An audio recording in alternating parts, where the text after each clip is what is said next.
दमन चलचित्र प्रदर्शन को करमुक्त घोषणा कले मुख्यमंत्री।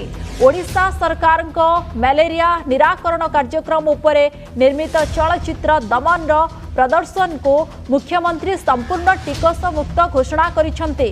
वास्तव जीवन में मालकानगिरी दुर्गम अंचल में स्वास्थ्य सेवा जोगाइबारे जड़े युव डाक्तर मानविकतार जो नुआ उदाहरण सृष्टि करिसेंती ताहा एही चलचित्रर विषय वस्तु रही। स्वास्थ्य विभाग समेत सबु सरकारी कर्मचारी मानक मध्यरे सेवा मनोभाव को आहुरी मजबूत करने दिगरे यह प्रभावित करिबो बोली मुख्यमंत्री आशा व्यक्त करिसेंती। कोविड महामारी समय जेभली राज्य सरकार विभिन्न विभाग समन्वय रखी सेवा जोगाइले सेभली काम कले आमे एक सुस्थ और सचेतन समाजर विकास करि परिबा बोली मुख्यमंत्री दृढ़ विश्वास प्रकट करिसेंती।